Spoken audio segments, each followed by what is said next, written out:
Cahaya, cahaya muda, cahaya, cahaya muda Indonesia. Nah, teman-teman, sekarang kita di eliminasi kedua. Saya mau bahas judulnya itu salah dia. Kenapa? Teman-teman pernah gak kalau melihat satu perbuatan itu, hati itu tahu itu salah, akal kita itu tahu itu perbuatan yang buruk, tapi ada dorongan untuk melakukannya, ada dorongan untuk melanggar akal kita sendiri. Ternyata memang ada makhluk Allah yang dia itu pengennya menjerumuskan kita ke maksiatan, menjerumuskan kita kepada kesalahan. Siapa dia? Nah, teman-teman, saksikan saya Agil Sultan di Cahaya Muda Indonesia. Saksikan terus di iNews TV.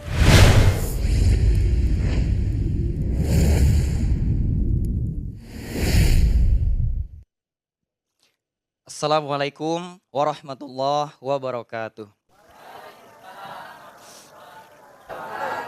Alhamdulillahi wa kafa, wassalatu wassalamu ala sayyidina Muhammad al-Mustafa wa ala alihi wa sahbihi ahli sidqi wal wafa. Teman-teman sahabat Cahaya Muda Indonesia, para hadirin beserta para juri yang Allah ridhoi. Pernahkah kita berada di posisi ketika hati mengatakan itu perbuatan yang salah, akal mengatakan itu perbuatan yang buruk, dan secara sadar kita tahu syariat melarang hal tersebut, tetapi ada dorongan untuk berbuat, ada dorongan untuk melanggar, ada dorongan untuk maksiat. Pernah nggak teman-teman tahu itu salah tapi tetap dilakukan? Ternyata ada seorang makhluk yang dia udah pernah berjanji untuk menyesatkan manusia. Siapa itu? Dia adalah iblis laknatullah. Dulu iblis ini orang yang taat kepada Allah. Tapi ketika Allah menyuruh untuk sujud ke Adam, dia bilang apa?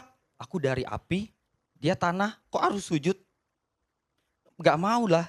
Karena perbuatan sombong iblis ini Allah menghukumnya, melemparnya dari surga. Ketika iblis dihukum, sehingga dia berikrar. Dan ikrarnya Allah abadikan di dalam surat Al-A'raf ayat 16. Yang berbunyi, A'udzubillahi minasyaitonirrajim, bismillahirrahmanirrahim. Qala fabima aghwaytani la'aq'udanna lahum siratakal mustaqim. Setan berkata, karena engkau Allah telah menyesatkan aku sungguh-sungguh akan menghalangi manusia dari jalanmu yang benar. Teman-teman, kita lihat kata la'aq'udanna. Sebuah kata kerja yang diapit oleh dua huruf taukid. Tandanya apa? Setan itu sungguh-sungguh benar-benar mau nyesatin manusia. Kalau kita nggak sungguh-sungguh lawan setan, ya kita bakal kalah. Saking sungguh-sungguhnya apa? Nabi Muhammad juga bersabda, inna syaiton yajri minal insan majrod dam. Kalau setan itu jalan di darah manusia. Untuk apa? Mengganggu dan menghasut manusia. Maka di akhirat kelak ketika Allah telah tampakkan amalan-amalan kita, kita akan sadar ternyata perbuatan kita dihasut oleh setan. Kemaksiatan kita itu didorong oleh setan. Perbuatan buruk kita itu disibik-bisiki oleh setan. Maka saat itu ada sebagian manusia ngadu ke Allah.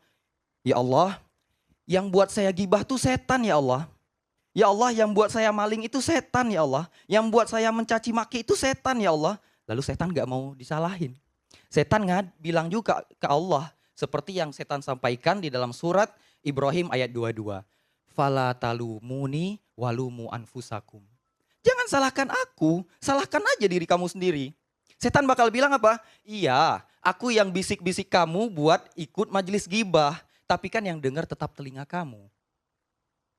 Iya, aku yang dorong kamu buat maling motor, tapi kan yang maling tetap tangan kamu. Iya, aku yang nyuruh kamu buat mencaci maki orang lain. Tapi kan yang caci maki tetap mulut kamu. Jadi setan gak mau disalahin teman-teman. Kita ngadu ke Allah, ya Allah setan yang dorong saya, tapi setan gak mau disalahin. Dan Imam As-Sa'di juga menegaskan di dalam tafsirnya, fa'antumus sabab wa alaikumul madaru fi mujibil iqab. Kamulah penyebab perbuatanmu dan kamulah yang akan menanggung hukuman atas perbuatanmu. Teman-teman sahabat Cahaya Muda Indonesia, ternyata setan senantiasa menggoda kita untuk berbuat buruk, untuk berbuat maksiat. Lalu bagaimana cara kita membentengi diri kita dari bisik-bisiknya? Bagaimana cara kita membentengi diri kita dari hasutan-hasutan setan? Ulama telah banyak menganjurkan seperti yang dianjurkan oleh Nabi Muhammad SAW untuk kita senantiasa membaca zikir pagi petang. Karena apa? Dengan zikir pagi petang itu Allah akan memberikan benteng di dalam diri kita. Sebelum setan sampai untuk membisik telinga kita, tapi karena kita telah membaca zikir pagi tadi, sudah ada benteng di depan telinga kita. Setan datang untuk menghasut kita, untuk bermaksiat, tapi kita udah ada benteng. Karena sore tadi kita sudah membaca zikir pagi dan petang. Maka dari itu, sahabat Cahaya Muda Indonesia, ketika kita telah memiliki benteng dari zikir pagi petang yang sudah kita baca, maka insya Allah perilaku kita, perbuatan kita, keputusan-keputusan kita tidak akan diintervensi oleh setan. Kafaitu bihadza. Assalamualaikum warahmatullahi wabarakatuh.